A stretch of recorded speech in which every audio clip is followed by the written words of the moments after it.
Floquesso, et Wata Dieu l'ordonné tout petit. Patiente, combien de jours depuis arranger un grand job? Toi, t'es devenu petit. Comment on lance un des commandes? Ça est mengari. Comment? Parce que, mais il y a des petits qui m'ont qui. Sniper. Wow. Andi wo be inne. E hala pular quoi. Wo sata yimbe dido no jodi no wela. O yana wulludo yana fanki. Jonu fanku don kon han buri handude e nyamugol quoi. Donc aya halimi mi fanki quoi. Stena no sabu ko ndala ko yem patient an yoten do grand jonsi me ngidi no mi bita no moni quoi. Parce que un risque vie me ngong. Un risque vie me ngong. Ono way ma bere na golen fi. Répétez tireni. Non grand Mounir, awata son kugolore me. Awata son kugolore me. Ça a dit que mi jippi nani manami. Si mi jippi ta manami. Toi tu es qui? Oh. Hein? Akiti joli ba. Grand petit, ça c'est fini hein. Ça c'est fini. Petit. Quand on te voit à Koune, mais Fernand de Moussi. Toi tu es qui? Sniper. Il est qui de Sniper. Prends place. Jolo. Mounir. Regarde-moi dans les yeux, regarde-moi bien. Ça a fait dire mi jippi de simi watani. Jolo. Jolo la ngedi. Mounir. La ngedi yo joli. Wata ko no grand jom. Quel moi? Sniper. Petit grand. Sniper. Petit grand la nuit. Mais on a mal. Ma Jolo. Ataman. Jolo. Comment tu as à la voix? Laisse-moi parler. Tu es qui? Tu es qui toi? Hein? Mon mimouti la petit. Ça va aller. Si mi jippi ta. Ma mi futti to. Joli ba. Tant te jamais ni grand. Oh. Ah, tu m'en expliques, on a une explication. Attends-moi, Flo, t'as dit quoi nous? Si mon femme là, moi de doy, elle t'en torte de mener la famille. C'est qu'un.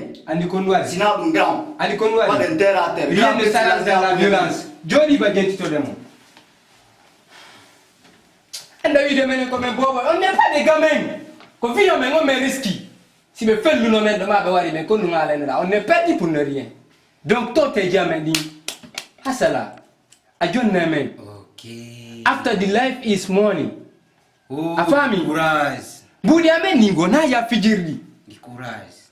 Afami. On soucie. Mais sous ça, il est où t'as nion quoi?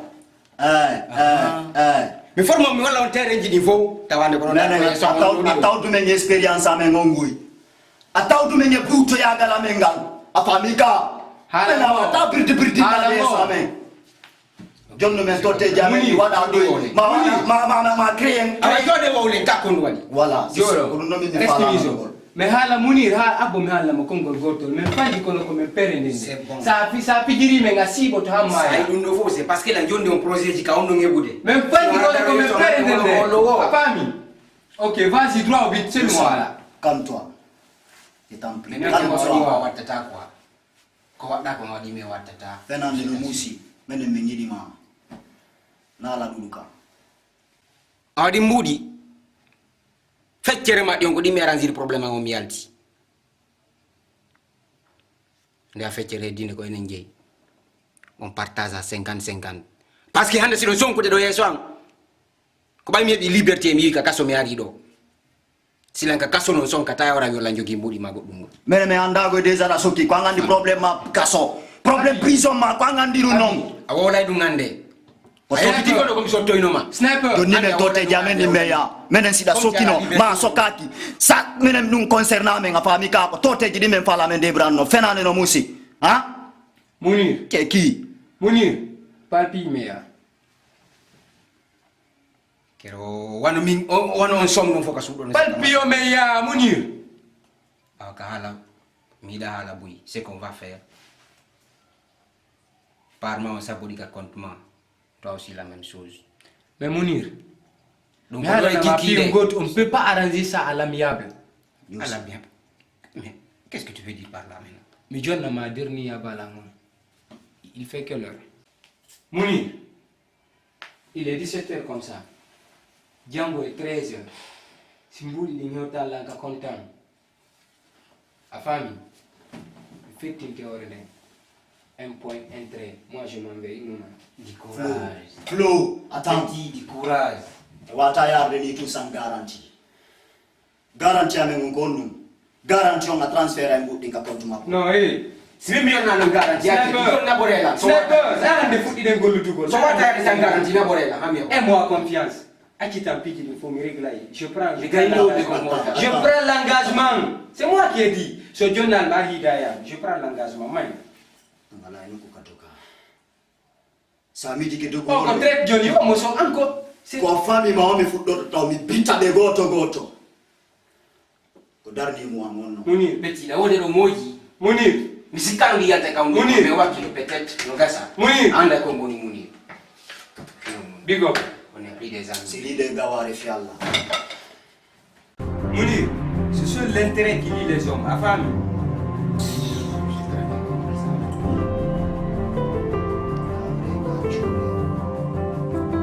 Fui tere.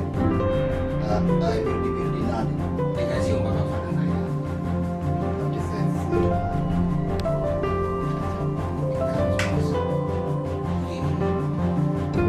C'est ça. Il faut pas que vous ayez film et du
Kwani kominika?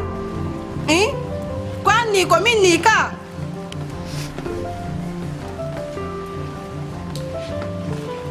Konto minyanga. Konto minyanga wole. Konto. Konto mbaya hula ta hersa kaka. Ahula ta hersa ka. So mai hare kwa ngai. Fion dari ko hata hapo na nyaminyanga miala onu no nyedungi so mai mina onu no ne ndara ndogo andara ina kami oni ya usude mini ya andara ya ja se konji timber akita ndame ma mini ya akita ya ja da sonku ya ja kipi mberne mande da sonku anda ko no wadi ya ja so mai no binin se do anyande mitawtemo ala dan bai ko wadi ko sendi la yeneno goto wan ko sendi me ko dugoti mo do ko jangugol amene mele ndike maare dinimo minna no wonno so mai no dum do ko piya do ko minna on Minna no on minna ta. Akita ta mema. Minna ma ta mema. Ko billahi lan fala no yawde kama si arda do ka an. Lan fala no yawde kama. Halla mapi ko no mi arta yide. Accu yawte fi Allah. Lan fala lan mat ko mi yawte s'il te plaît. Habo ma dana jula yo. Mi jotta ko on lam. On to mon. Wala mo mi ya mo ko no tunga dila. Ya, aja jok na yo. Minnu ma da mema. Fusene ndiro ko yewte ngala sina ya on lan naw mi lan mi. Ndo ma tatila. Ya, ani. Aduna. Akita.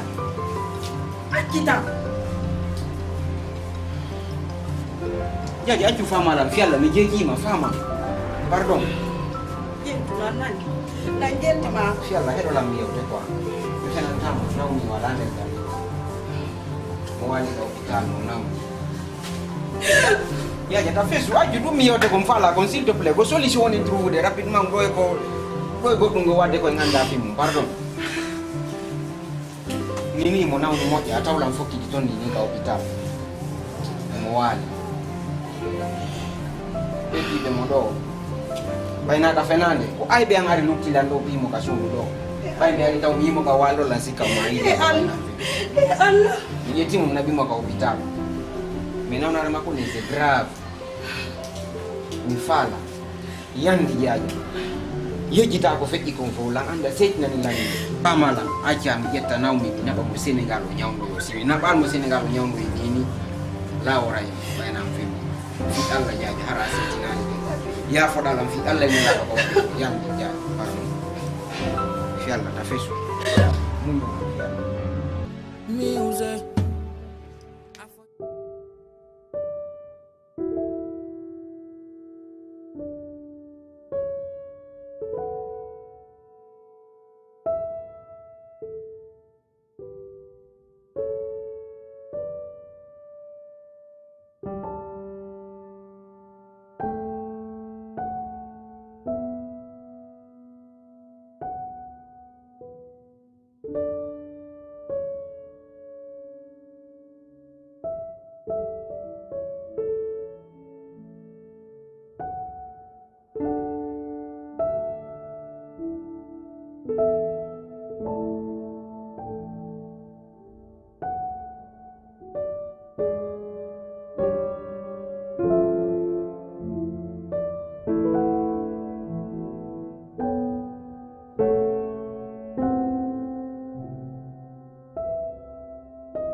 il faut que tu ailles au marché chercher les condiments.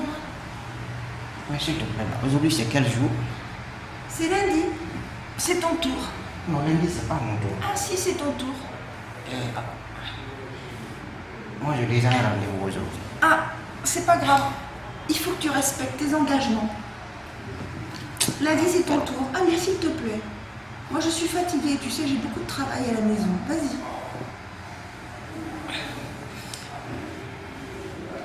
Allez. Qu'est-ce que tu attends?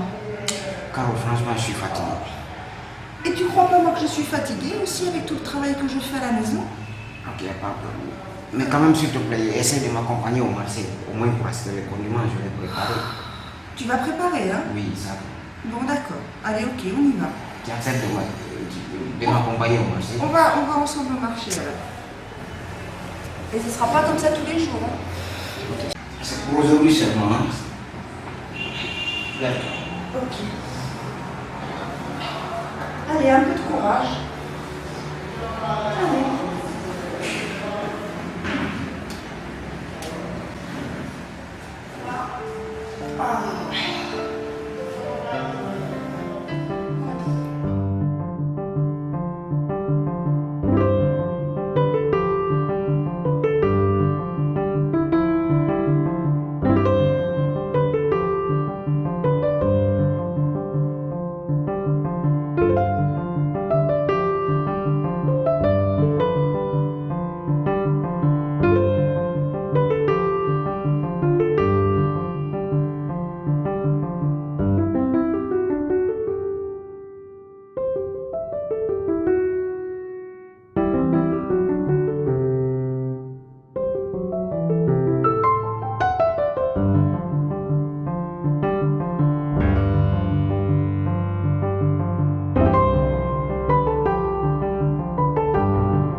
Chérie, téléphone.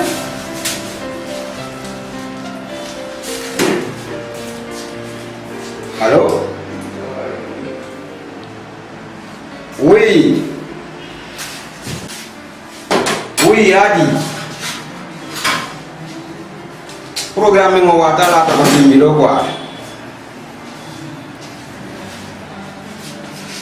Non, lande fude nani ande butura ngani yitina wala ngoma lande fude. Angka dia facari gorko. Oh.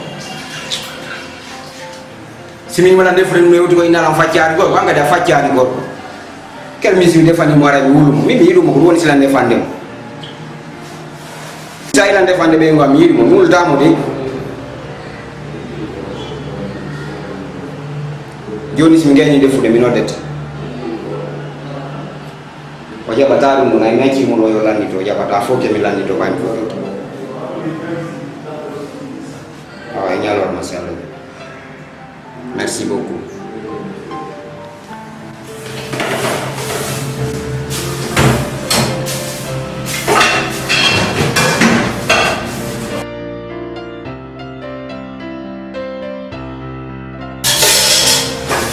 Voilà, bon bah tu continues, hein.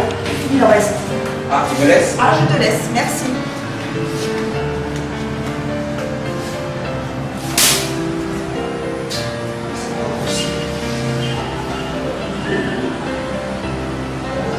Mais c'est pas possible.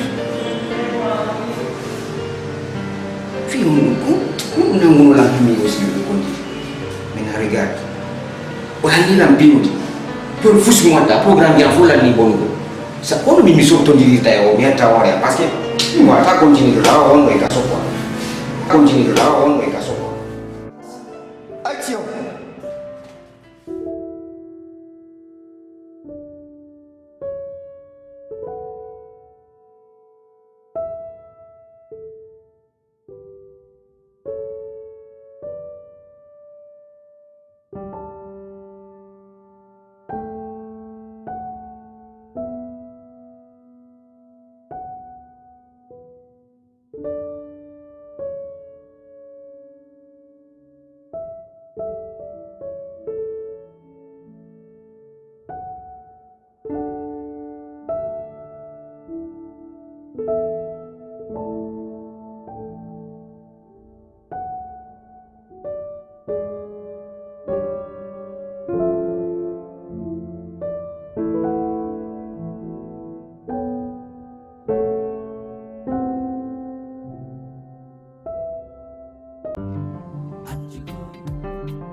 Mais c'est quoi? Ça va pas? Tu étais où? T'as un problème ou quoi? Tu étais où? À mon rendez-vous. Quel rendez-vous?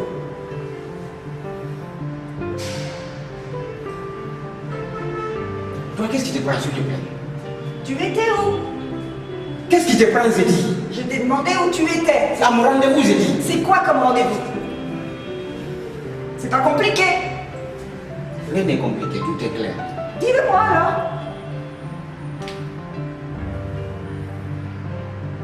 Et fais pas celui qui souffre, hein. Ok, c'est bon, je vais te dire. Ok. Ok, je vais te dire où c'était.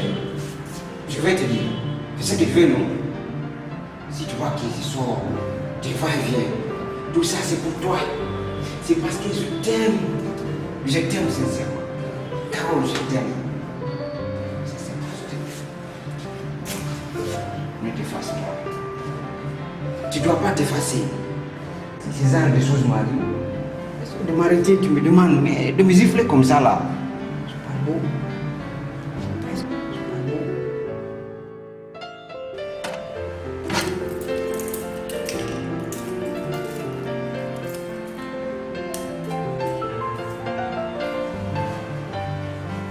Qu'est-ce que tu fais habillé comme ça? Je dois sortir. Tu dois sortir pour faire quoi? Moi, je vais sortir. Pour faire quoi? Mais j'ai un rendez-vous là, je t'avais dit ça depuis hier. Un rendez-vous de quoi? T'as vu Mais comment c'est- t'es habillé? C'est quoi ce rendez-vous? Regarde tes chaussures, regarde ton costume. C'est quoi ce genre de rendez-vous? Mais il ne faut pas compliquer la vie, s'il te plaît. Non, non, non, non, non, tu ne sors pas. Ah. Carole, s'il te plaît, je respecte beaucoup. Je t'aime beaucoup, s'il te plaît. Non, non, non. C'est fini, tu ne sors pas. Aujourd'hui, tu restes avec moi. Il faut t'occuper de moi un peu. Depuis combien de jours on est ensemble? C'est pas assez. Depuis combien de jours? C'est pas assez. Alors passe-moi 2 heures de temps, je vais au rendez-vous, je reviens alors. Pourquoi faire? S'il te plaît, passe-moi les clés, je vais Non, sortir. non, non, tu ne sortiras pas. Ah. Carole, cesse. C'est quoi ce genre de rendez-vous? Carole, cesse. C'est quoi ce genre de rendez-vous? Laisse-moi sortir, j'ai dit. Je t'ai dit que non. Tu ne passeras pas, je suis là, tu ne passeras pas. C'est tout. Qu'est-ce que tu veux? Être tranquille avec toi, c'est pas compliqué. Tu t'ennuies avec moi ou quoi? Non, je ne peux pas t'amener là où je vais. Ah, c'est quoi cette complication-là? Là, je ne peux pas t'amener là où je vais. Et tu dois me dire où? Tu dois me dire Je où? te dis, c'est un rendez-vous. C'est quoi ce genre de rendez-vous? Habillé comme ça, avec des Il faut qu'il chaussures te blanches. m'habille. Il faut qu'il te m'habille avant de sortir. Eh ben pourquoi tu n'es pas habillé normalement? Regarde un beau costume comme ça. Tu crois quoi? Tu veux que je m'habille bizarrement pour sortir? Non, non, tu crois quoi? Ne me prends pas pour une imbécile. il faut Ne me me comprendre. prends pas pour une imbécile. Moi, je sais ce qu'il y a derrière ta tête. Carole, Carole, cesse. Non, non, non, Laisse-moi non. partir, s'il te plaît. Tu ne sortiras pas, c'est tout. Un point trait. Ah, c'est hors de question. J'ai dit, je vais sortir. Tu ne vas pas sortir. Ou alors, on sort ensemble. Mais sinon, tu ne sors pas. Tu ne sors pas.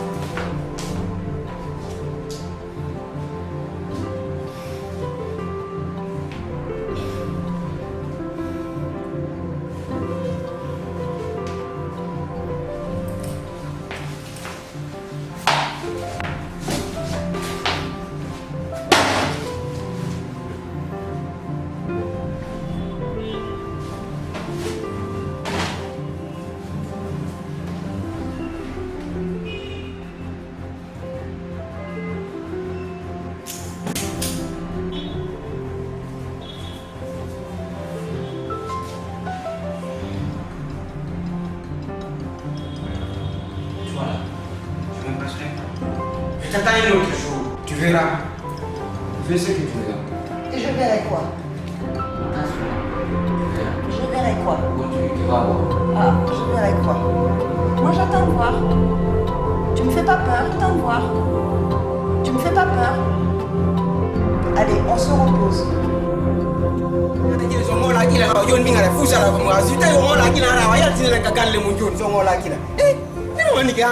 Muniru, ifi bawa. Saan kwam ɗum woni ga Munir Muniru ndaru ɓawo ma ɗo. A yattanino, ndaru. On to ɗo yi.